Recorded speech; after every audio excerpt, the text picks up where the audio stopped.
Ladies and gentlemen, welcome to the April planning meeting. Are there any apologies for absence, please? Thank you. Are there any declarations of interest or lobbying of members or unaccompanied site visits, please? We have all we have all just had some information provided to us by the applicant. But not relevant to this application. Not relevant to this application, but relevant to everybody's thinking. I haven't read it. Could you, sorry Chair, could you elucidate which communication was this? Members informally were reminded of the direction of travel which the National Park has indicated for the overall site of driver earlier today.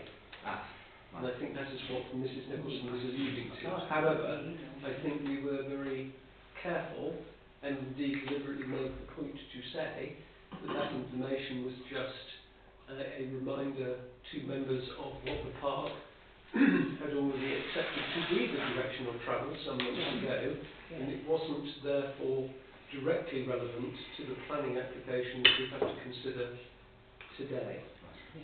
If I may, Mr. Chairman, that's absolutely correct. However, should we have had that information from any other applicant on their general plans, we, I think, would have felt it necessary to come and say so. Possibly, Mr Nicholson, although we'd had the information some long time ago, members were simply reminded of it. Yes, indeed. Anyway, are we happy with that? Okay. Yes. The minutes of the planning committee held on the 4th of February have been duly circulated. May I take them as true records, please? Yes. Thank you. Are there any matters arising from those minutes on page 1? Page 2, page 3, page 4, page 5.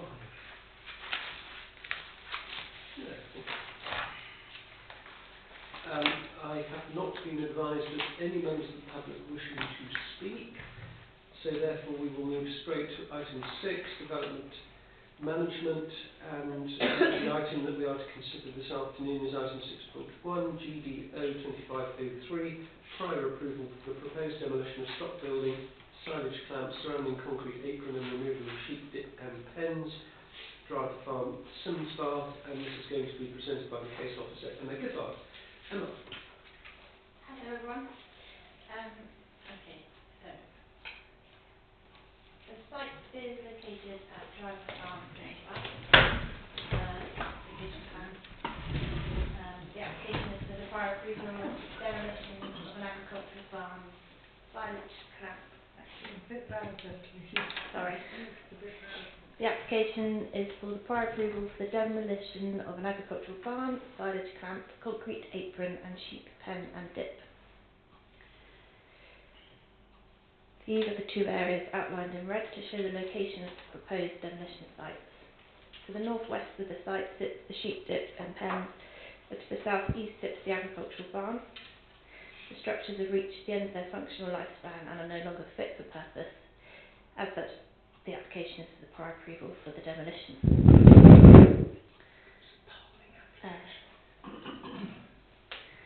This is a location plan for the site. The access to the site passes to the east of the building. This is the site plan for the agricultural barn, silage clamp and concrete apron. This photo was taken along the access track from the south of the site and shows the agricultural barn proposed for demolition to the east of the farmhouse.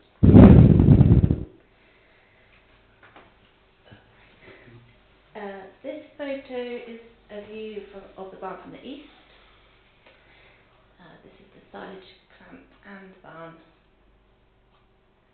together. These structures are redundant and no longer serve an agricultural function.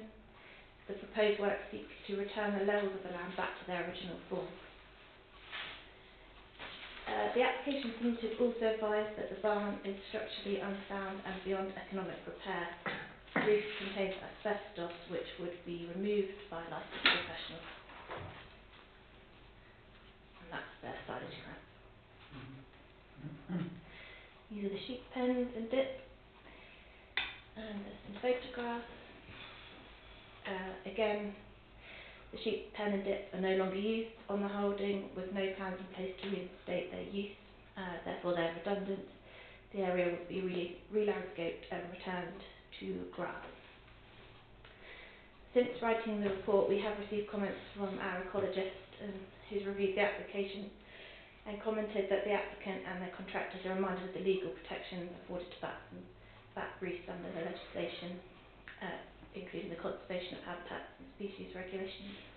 And the applicant and their contractors are reminded of the legal protection afforded to nesting birds under the Wildlife and Countryside Act. In summary, this prior approval application seeks the removal of redundant structures that no longer serve as an agricultural purpose, and it's considered that the proposed development constitutes permitted development under Part 11, Class B of the Town and Country Planning Act, and therefore prior approval is not required. Thank you. Thank you very much, Elizabeth. Does any member wish to make any comment, please? Mrs. Nicholson. So proposed. Thank you. Do you want to say anything else? No. Sure. Yes, a quick question on the, I can understand that permission required for demolition of the big shed. For the sheep pens, it's just removal basically of sort of hurdles and bits of timber. I presumably wouldn't normally expect to require planning permission for that. So is this because there's actually removal of concrete half standing and all that sort of stuff? So I can't quite see what the structure is. Having seen the site, I'm not entirely sure why that's part of the application. Chairman, there's concrete half standing. Some of those pens are fixed in place. They form a structure to remove them to demolition, but it's essentially permitted development to say we're happy with it, but that's why it's included in the application. Okay. Understood. Okay, thank you. So I've got Dr. Kelly and then Sorry. Mr. Gray. Dr. Kelly.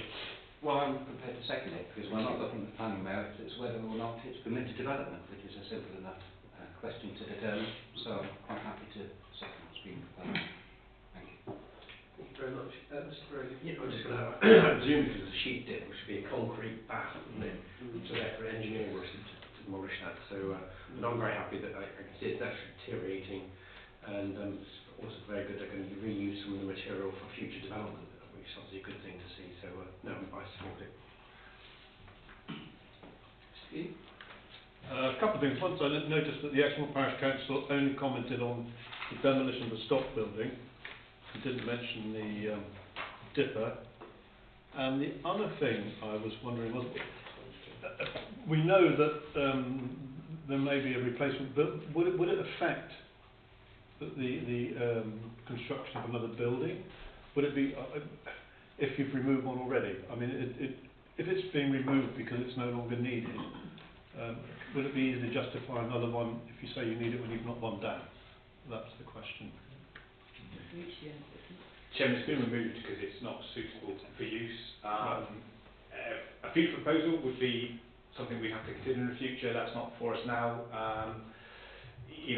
The fact that a building was there, I mean, whether that's material or not, would be for the decision maker at the time. But simply the building isn't fit for purpose, therefore it's proposed to be demolished, and that's what we're dealing with. Sure, I'm just going to come back, just making sure that there's not a precedent here that's been different. So that would always be the case. If somebody removes a building and then applies for another building, it would never be brought up that a building had been removed. So I'm just thinking that we don't want to be, if there's a precedent that we're not doing something I different. suppose it would depend on the circumstance of the removal, but if these buildings were not fit for purpose, rather than being redundant, so to speak, because the farming had ceased, that would possibly be a different matter. But as Mr. Weiss has explained, these are not fit for purpose. that doesn't preclude any replacement if necessary. And answering your question about Simmonsbar Parish or Exmoor Parish Council, I think, and Mrs Nicholson will remind me because she was also there, I think, when they discussed it, they were regarding the proposal as a whole. The fact they noted only the major buildings and structures in their comment, I don't think was particularly relevant. And further, there is no obligation on them to comment at all. Right, I don't see anybody else wishing to speak, so may I see all those in favour of the recommendation, please, that prior approval is not required? That is unanimous. Thank you very much. Thank you very much. That's very helpful and instructive. Which is what we all like to be. Item 7 now is applications delegated to the Chief Executive, and we've got 2 months' worth here. And as we've observed before, actually it's very helpful to go through these just to give us a constructive of planning as a whole, rather than just the bit that we might get to take decisions as a committee upon. So, page 1. Anything there that anybody wishes to raise? Or that Mr White might wish to draw attention to. Mr Gray. The one at Porlock, it's been Trees. withdrawn. The trees. I might see that person tomorrow, so yeah. One why's been withdrawn. They're in discussions with the trees officers in it. There might be different ways of doing some of it won't need the work they think it needs, so it's just discussions continue. The application has been withdrawn in the meantime, yeah. Okay. Thank you. Okay. Right, anything else on that page?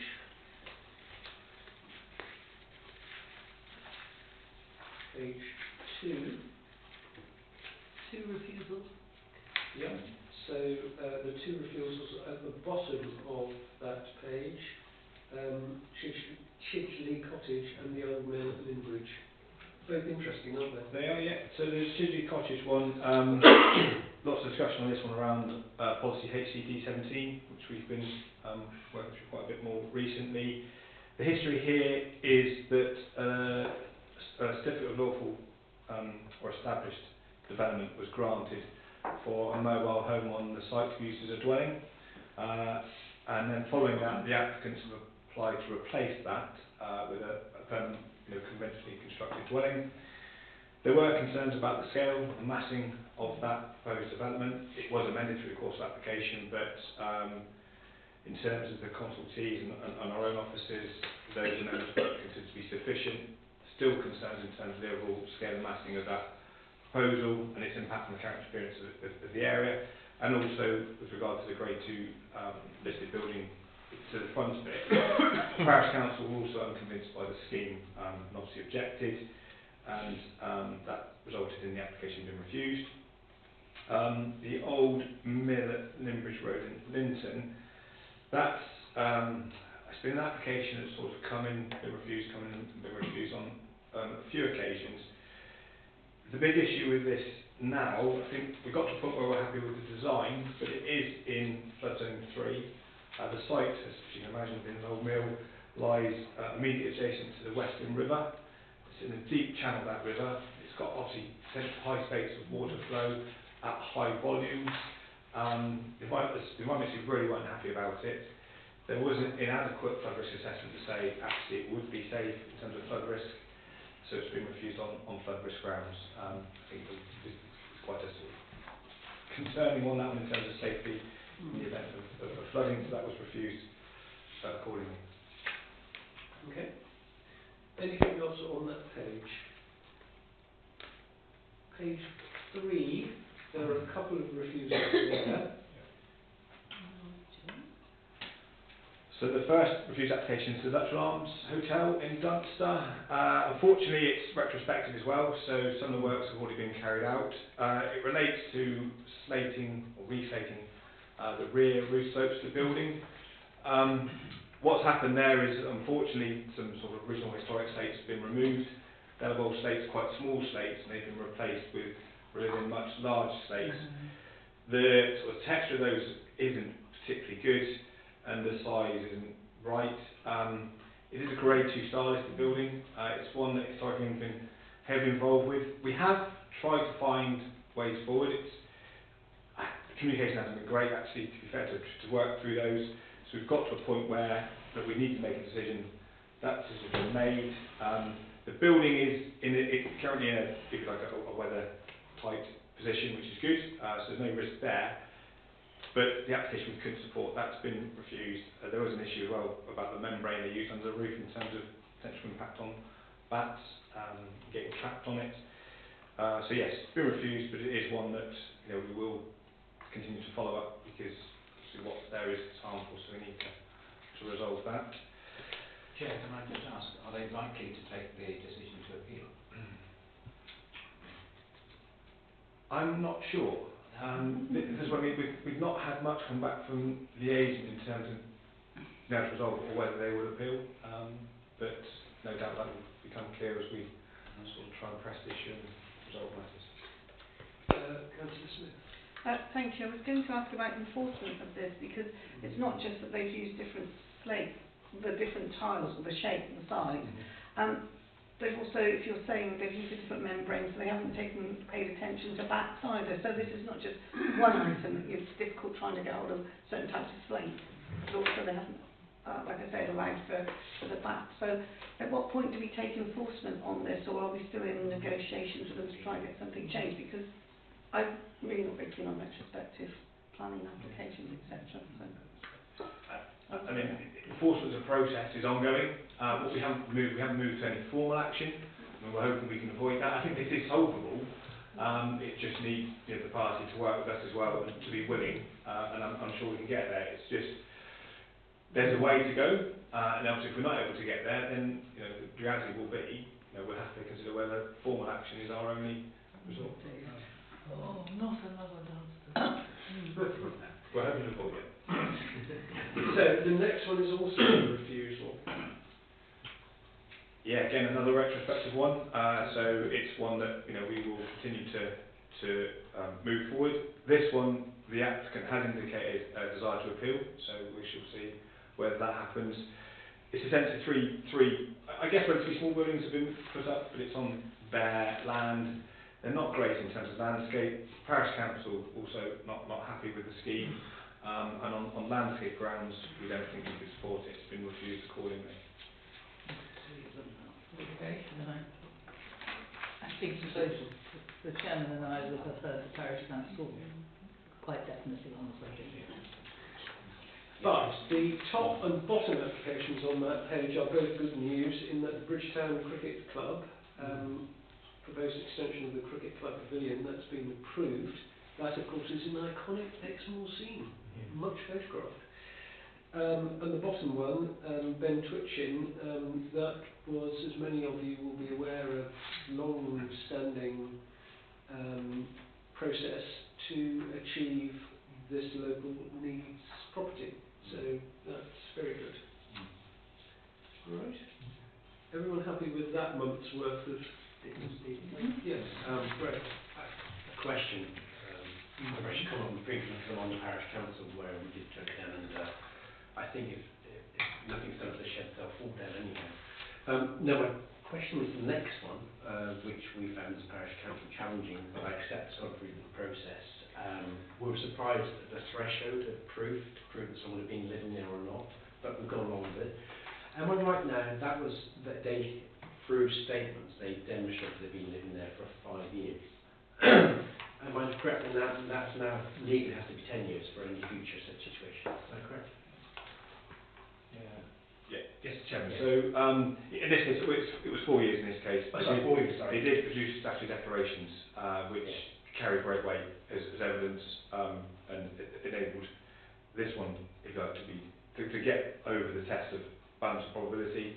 But everything now in terms of periods, as long as it's post 25th April last year. April 24. Yeah, I think it's 25th. Anyway, so yes, it's now 10 years. 10 years. Yeah. Which, on reflection of this situation, I can see is better, but obviously it requires people in the community to report it. Yeah. It was a derelict building, and people have actually been living there. Sorry, they have been living there. So yeah, going forward 10 years, I want more proof. Right, moving on to page 4. Anything on page 4 that you want to raise? The Exmoor Rural Health Hub, approved with conditions. I think that's obviously good news. At Clapham Market. Yep. So that's very positive.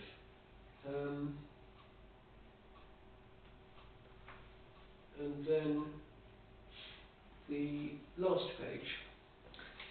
Sorry. This is it. Yeah. I just wanted to ask about the one that's at Wootton Courtney mine at Ridgewood Cottage. There was reason about changing aluminium units to UPVC units. But this morning when we were talking about our priorities and materials, it mentioned about UPVC. So when is UPVC acceptable or not acceptable? I think it requires a considerable degree of finesse on planning officers' parts to be able to make these determinations, doesn't it? Would you like to respond to that one? Well, in this case, planning permission has been granted for an extension to a property, to a house. That house was, or has, UPVC windows and doors throughout. And the extension was a subservient part to that property, and the windows they were planning as an alternative, in essence, in the context of that property, had they had no impact of consequence, such that it was a non-material change to the grant of the planning permission. In other words, if they'd made the application within the first place, it would have been the same outcome.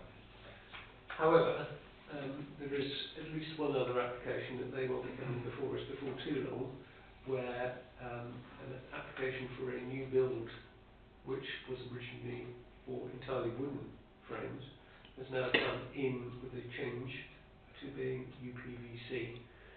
And I think the planning officers may take a different view of that one, because it is a very new build. And it will potentially be coming before us, because I think the parish are taking a very different view. So here we are. So that will be an interesting one for us to discuss and debate more fully. And this morning, Chair, for me, we looked at a sustainable building checklist, which refers to windows, and it puts down FSC timber as the preferred option and UPVC as a gloss against it. Mrs. Nicholson, not that we're having a debate about plastic windows. Not that we're having a debate about UPVC, but we are having we are moving into the policy forum next week.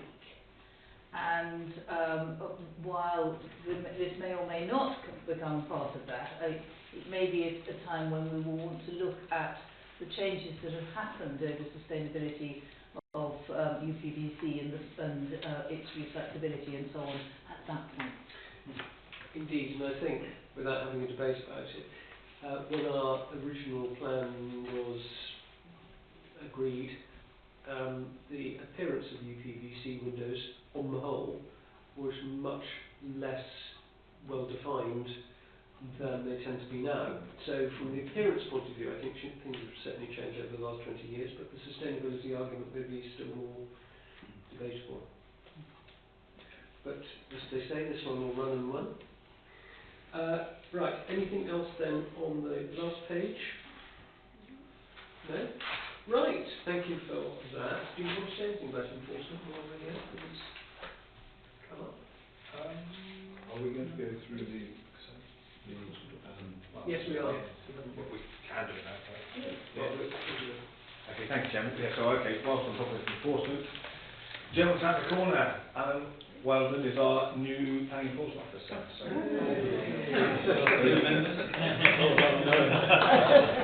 It'll be up to fail, won't it? Thank you. Yes, welcome, and we salute you as the bravest of the brave. Anyway, great to see you, and thank you very much for coming to the committee this afternoon. It's very good to be able to put a name to a face, and we trust you have a long and fruitful career at the park. Thank you. Thank you very much. And we will now look at the schedule of 106 agreements. Page 1, Mr. Warwick. Chairman, actually, I mean, in terms of lifts, it's not changed massively from the last time we discussed this. I think there is another one at the end, which is helpful to have because it's another potential site to deliver building affordable housing accommodation. Update from the comments there, but I think since we produced this, it's perhaps worth just giving a further update on the site at Paracombe, Lane in Paracombe, because that has moved forward since this has been produced. So much so that we now have the final form of the Section 106, so it's very close to being signed. I have, just before we got this meeting, got another email from our lawyer just to say that I think they've got agreement from all the parties now, so that's ready to be signed. There's a slight check to do, but I think certainly by the time we sit here at the next meeting, that one should happily be resolved and be a good one to have sorted. Right. Anything else on the first page? Yes, Mrs. Nicholson. Just making sure I understand that the Thorn Farm Working Cross draft agreement to be consistent with Lower Cleeve case.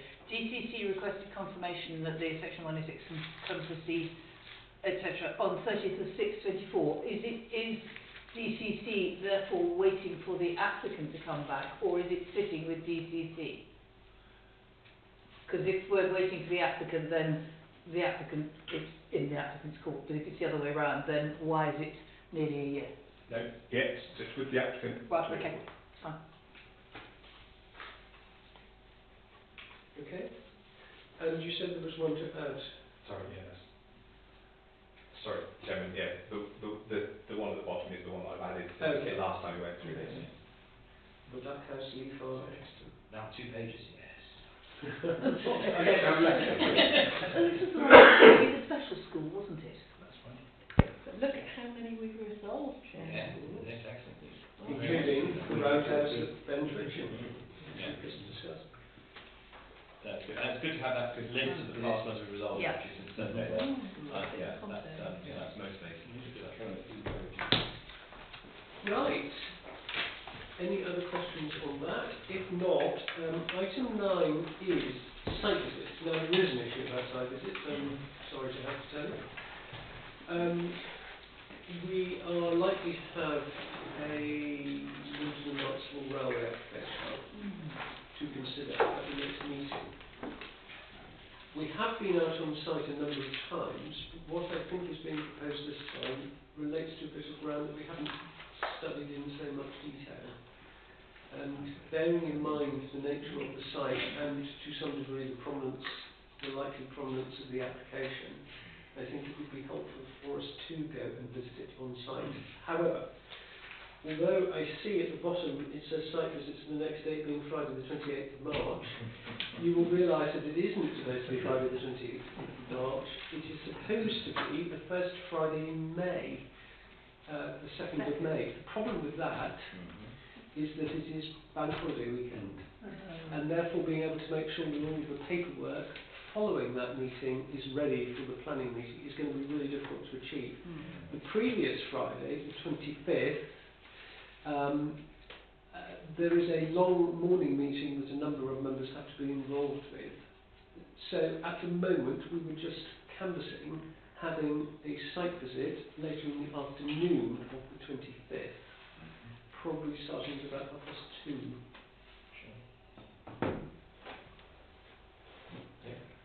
Yes? Chair, Might not. I think I'll have to declare an interest, Okay. so it won't be in my diary. Right. I will do so formally before the meeting, of course, but if it is anticipated it's coming back, then it's I committed. mean, we need to be core ready for a site visit, don't we? So it needs to be worthwhile us going.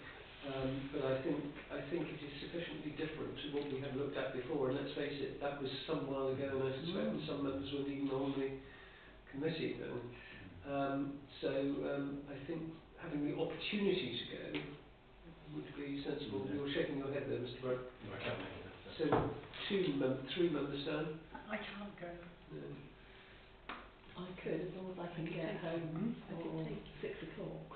Yeah, we'll make it. Will this decision be made after will this site visit be after the decision? No, before. Come to mind. Before.